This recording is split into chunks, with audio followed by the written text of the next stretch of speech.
Bunker booster বোমা, এক ভয়াবহ অস্ত্রের গোপন রহস্য।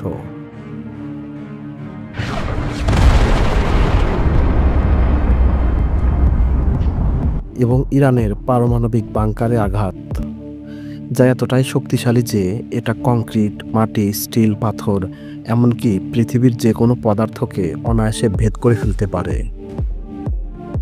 ভাবুন তো, এটা এমন এক অস্ত্র যা মাটির গভীরে লুকিয়ে থাকা বাংকার চিহ্ন এবং কমান্ড সেন্টারগুলোকে এক নিমিষে ধ্বংস করে ফেলতে পারে। আপনি আপনার চোখের সামনে এমন এক দৃশ্য দেখবেন যেখানে শত্রুর সমস্ত আশ্রয়স্থল এক নিমিষে চুরমার হয়ে যাচ্ছে, একেবারে নিশ্চিহ্ন হয়ে যাচ্ছে। এই বোমাগুলো এমন ভয়াবহ শক্তিতে সজ্জিত যে ইরানের পারমাণবিক কেন্দ্রগুলোর মতো অভেদ্য দুর্গে আঘাত হানতে ইসরায়েলের যে কোনো সাধারণ বোমাই যেখানে অক্ষম ছিল, কিন্তু বাংকার বুস্টার বোমার কাছে এই দুর্গ প্রায় বিধ্বস্ত হয়ে গেছে। একসময় ইরান তার পারমাণবিক কেন্দ্রগুলোকে এতটাই সুরক্ষিত রেখেছিল যে আমেরিকা বাধ্য হয়ে mother of all bunker booster বোমা দিয়ে আঘাত এনেছে।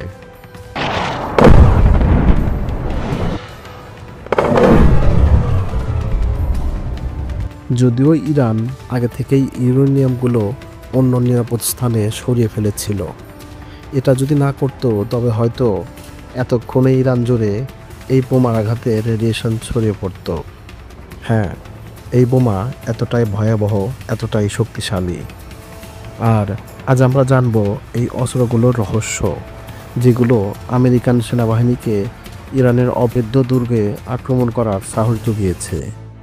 তো চলুন জেনে নেই এই বিশেষ অস্ত্রগুলোর প্রযুক্তির পেছনে কী রহস্য লুকিয়ে আছে।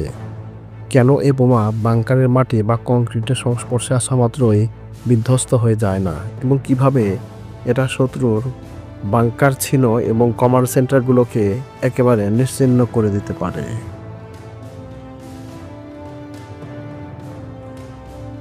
এই অস্ত্রগুলোর ভেতরে গতি, শক্তি এবং উন্নত গাইডেন্স সিস্টেমের এক অনন্য সংমিশ্রণ রয়েছে।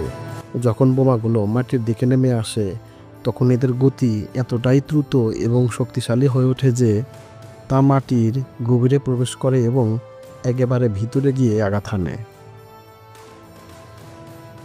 বিশ্ববিখ্যাত বাংকার বুস্টার বোমা GBU-28 এর কথাই ধরুন।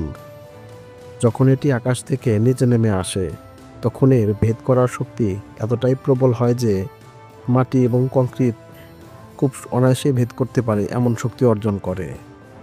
এই বোমাটি প্রায় 5000 পাউন্ড ওজনের এবং এটি প্রায় 100 ফুট মাটি বা 20 ফুট শক্ত কংক্রিট ভেদ করতে সক্ষম, যেখানে অন্যান্য সাধারণ বোমা একটিও প্রবেশ করতে পারে না।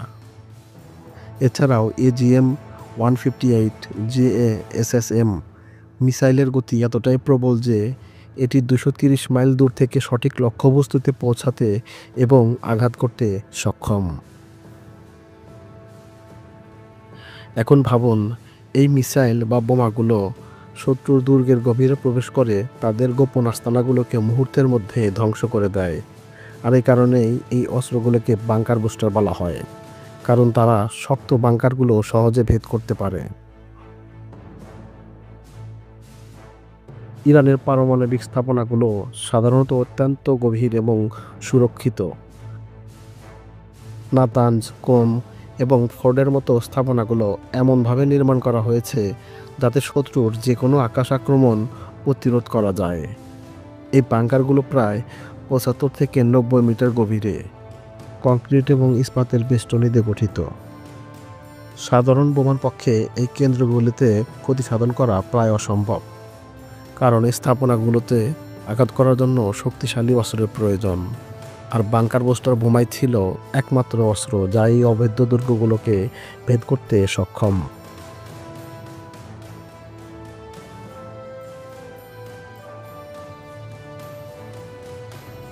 বাংকার বুস্টার বোমার উন্নয়ন শুরু হয়েছিল ভিয়েতনাম যুদ্ধের সময় এবং পরে এটি ক্রমশ উন্নত হতে থাকে। 1991 সালে পার্সিয়ান গালফ যুদ্ধে GBU-28 প্রথম ব্যবহার করা হয়, যখন আমেরিকা ইরাকের গভীর বাংকারগুলোতে আঘাত হানার জন্য একটি অত্যন্ত শক্তিশালী বোমার প্রয়োজন বোধ করছিল। GBU-28 তৈরির মূল উদ্দেশ্য ছিল শত্রুর মাটির গভীর আস্তানাগুলোতে আঘাত হানা। GBU-28 তৈরির মূল উদ্দেশ্য ছিল শত্রুর মাটির গভীর আস্তানাগুলোতে আঘাত হানা, যা অন্য কোনো বোমার দ্বারা সম্ভব ছিল না। এই বোমার সফলতার পর এটি আরও উন্নত করা হয়। GBU-57A/B MOP নামে পরিচিত নতুন ভারী বোমা তৈরি করা হয়, যার ওজন প্রায় 30,000 পাউন্ড। MOP ইন্টারকন্টিনেন্টাল বোমার মতো শক্তিশালী, যা প্রায় 60 ফুট কংক্রিটের নিচে প্রবেশ করতে পারে। ইরানের পারমাণবিক কেন্দ্রগুলোতে বাংকার বুস্টার বোমার ব্যবহার। ইরানের পারমাণবিক স্থাপনাগুলোকে নিয়মিত আন্তর্জাতিক নজরদারিতে রাখা হয়।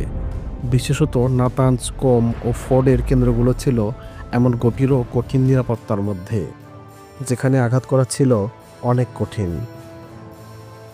তবে আমেরিকা যখন এসব স্থাপনাগুলোর উপর নজরদারি চালায়, তখন তারা জানত যে শুধুমাত্র বাংকার বুস্টার বোমার মতো উন্নত অস্ত্রই এই দুর্গগুলোকে বিধ্বস্ত করতে পারে। 2005 সালের পর যুক্তরাষ্ট্র GBU-28 এবং পরে GBU-57A/B MOP নামে পরিচিত শক্তিশালী বাংকার বুস্টার বোমা তৈরি করে। 2010 সালের পরে ইরানের পারমাণবিক স্থাপনাগুলোতে এ ধরনের অস্ত্র দ্বারা আঘাত হানার পরিকল্পনা নিয়ে আলোচনা শুরু হয়।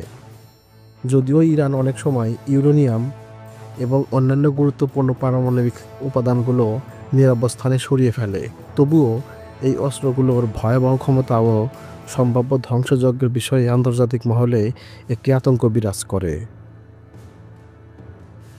বর্তমান সময়ে বাংকার বুস্টার বোমা আরও উন্নত হচ্ছে। এখন এগুলোতে উন্নত গাইডেন্স সিস্টেম যুক্ত হচ্ছে, যার মাধ্যমে বোমা নিজেই সঠিক লক্ষ্যবস্তু নির্ধারণ করে এবং লক্ষ্যবস্তুতে নিখুঁতভাবে আঘাত হানে। ড্রোন প্রযুক্তি ও উপগ্রহ চিত্র প্রযুক্তির মাধ্যমে এই বোমাগুলোকে আরও কার্যকর করা হচ্ছে।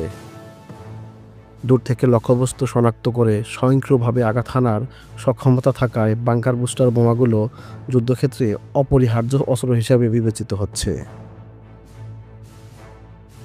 বাংকার বুস্টার বোমা এক বিশেষ ধরনের অস্ত্র, যা মাটি, কংক্রিট, স্টিল এবং অন্যান্য কঠিন পদার্থকে ভেদ করার ক্ষমতা রাখে। এর গতি, শক্তি এবং উন্নত গাইডাল প্রযুক্তির সংমিশ্রণ শত্রুর গোপন বাংকারগুলোকে এক নিমিষে বিধ্বস্ত করতে সক্ষম। ইরানের পারমাণবিক বাংকারগুলোর মতো অবৈধ দুর্গে যদিও এই বোমাগুলোর ব্যবহার যুদ্ধে ভয়াবহ পরিণতি ডেকে আনে, তবুও আধুনিক যুদ্ধক্ষেত্রে এর অস্তিত্ব ও প্রভাব খুবই গুরুত্বপূর্ণ।